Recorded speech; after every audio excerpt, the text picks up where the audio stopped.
Ladies and gentlemen, hey, hi, how you doing? Welcome back to the channel. Thank you so much for stopping by. The Season 3 update ended up having some surprise changes to some of the equipment here in Warzone, primarily highlighted by the pretty impactful stim nerf that definitely changes up the overall equipment meta. And today I wanted to break down what equipment you should be using and how there is actually a very broken and powerful system in play right now with the current equipment meta. As we go through everything today, if you enjoy the video at any point, let me know by dropping a like on it. And if you're new here or if you have not already subscribed, each and every single day I got you covered with all things going on in COD, news, updates, loadouts, tips. You're gonna find it all right here. So feel free to hit that sub button and turn on those post notifications. So the first thing I want to look at here is our initial Season 3 reloaded patch notes, where we see underneath the other adjustments, several different lethals ended up getting buffed. The frag damage got increased by 24.5%, throwing knife damage got increased by 20%, and the throwing knife can now actually one hit you through 300 health if you hit a throwing knife in the head or the chest, upper body, basically the torso there. The claymore damage was increased by 20%, the prox mine damage was increased by 24.5%, and the semtex damage was increased by 5%. So they buffed a lot of these main lethals just for the 300 health aspect. That way, it's still, if you're getting hit by a frag, if you're getting hit by a claymore, it's going to destroy a large chunk of your health. So in and of itself, the equipment meta has now become a tad bit more powerful. You're going to notice these things will deal some hefty damage if you end up getting hit by one, especially things like the frag right now. Incredibly powerful. But that's not all. If we scroll all the way up to the May 26th patch notes, this is where they officially detail the major stim nerf. Now, the effect that was taking place with the stim pre this update was if you were getting shot at, you could get shot at 11 times, right? And all those bullets hit. If you were to stim shot on the 8th shot, you'd go back to full health even while shots 9, 10, and 11 were hitting. So that player who was shooting you could essentially not kill you because your health just regened through all those shots. Not the case anymore. If you're getting shot at and you stim on shot 6, the second that shot 7 lands, that stim is going to stop regenning your health. So that's a huge nerf in and of itself. That to me really does balance out the stim. The constant regen was pretty powerful. They also though reduced the slide speed by 40%, which is significant. That super stim slide that we had before, no longer prevalent. You get a slightly longer slide because the stim, but it's nowhere near as powerful as it was before. Even when sliding downhill, that maximum time has also been reduced. So in general, the stims no longer that dominant, super easy to use equipment that also created a bit of a skill gap if you knew how to time the stim slide correctly. But that said, that's not even the primary focus of this equipment meta. I think it starts with the stim nerf and shifts towards what now is probably going to be sort of a spam effect in Warzone. So if we head on over to Warzone ranked here, we see the pick rate for all these different equipment pieces. Now lethals, I don't think we have to talk about as much as the tacticals. The tacticals I want to say is the main focus, but we can see now recently the semtex pick rate, it's gone up quite a bit, up to 27. The throwing knife just behind the face cam there, 26. That's primarily because of insta finishes on knocks. The throwing knife obviously is not a lethal. It's consistently used to get the knock in the first place because you have to be incredibly accurate with it. But for finishes on rebirth, even on Caldera, that's why the throwing knife is used so much, and that's why the KD is so high with this as well. The thermites are used a decent amount, and so are the frags. Everything else is not super great. Obviously prox mines and claymores are very passive equipment and they don't really do much for you unless you're getting pushed. It's more of a camp heavy equipment there, whereas these are a lot more aggressive, and rightfully so. I mean, semtexes and frags I would say are probably the two most dominant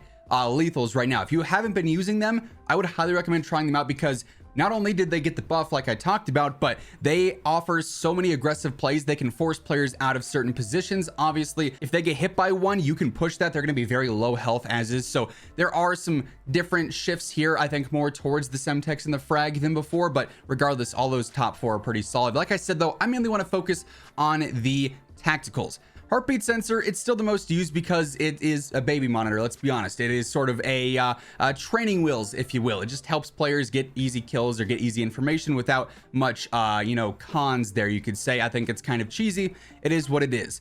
Stims, though, the second most used at 26%. I envision this number is going to drop decently significantly because stuns, snapshots, and flashes, my friend, all not picked a ton in contrast to the stim and the heartbeat, but picked a lot more than the other options.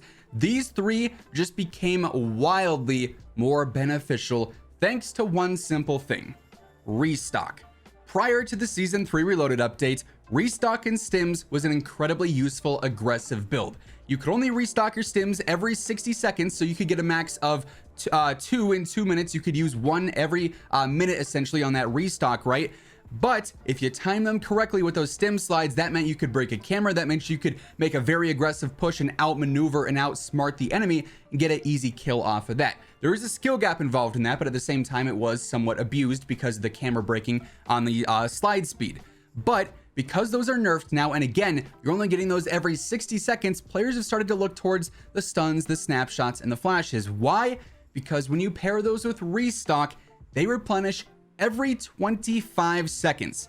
Let's say you're fighting a 4-on-4 squad fight. Maybe you get one knock, maybe they knock a teammate. That fight's probably gonna last more than a minute, meaning that you can spam 3, 4, 5 of these nades in one fight, and that gives you a ton of information. If you're using snapshots and restock, which I truly think is going to be the most dominant and most powerful situation here, you're getting that momentary wall hack and it shows for your entire team.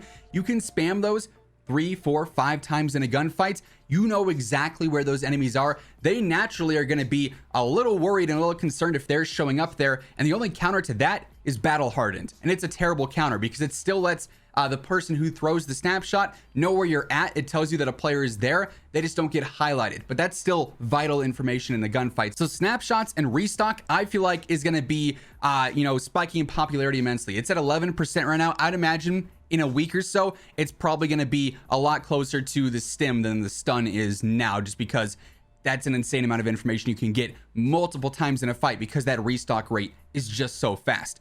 Same conversation can be had though for stuns and flashes. While battle hardened does counter stuns a little bit more effectively, it's still not a perfect counter. However, even when you're stunned, aim assist a lot of times can help you win a fight because that sort of drag that it has, which can be somewhat obnoxious. Flashes, though, severely underrated, only used 7.7% of the time, but being able to fully blind an enemy, even if it doesn't hurt their movement, they're going to get stuck on walls. They're going to be looking the wrong way by the end of it. If you have decent movement and decent map awareness, and you can position yourself after flashing somebody well, that's a free kill as well. These three, regardless of which one you want to use, all now, I think, have become significantly more powerful because of the nerf to the stim and because of how much they can actually be spammed with restock.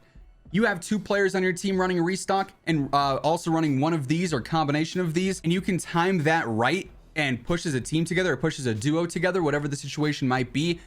That fight is going to be so much easier for you, more maybe even so than when you were using stims, just because, yeah, you can get the movement there, but these are severely impacting the other player more than it's impacting you like the stims would. So that to me is a very significant change in this general equipment meta. Like I said, I think the pick rate of stuns, snapshots, and flashes is going to end up spiking quite a bit here in the coming days and weeks as we see stims go down a little bit, just because they're simply not as good as before. Personally, I have a very bad habit of now, almost having a muscle memory in my gameplay of popping stims before I push stuff.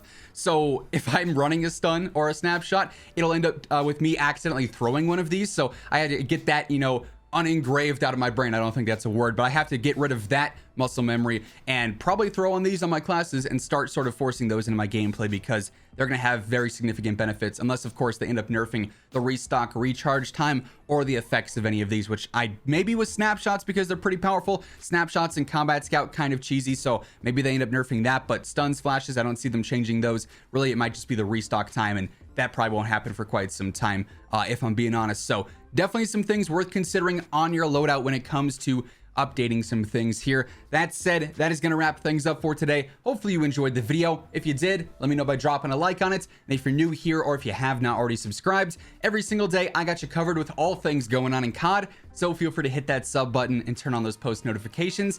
But once again, thank you so much for tuning in. And until next time, take it easy. Have an awesome rest of your day. I'll catch you guys later. Peace out.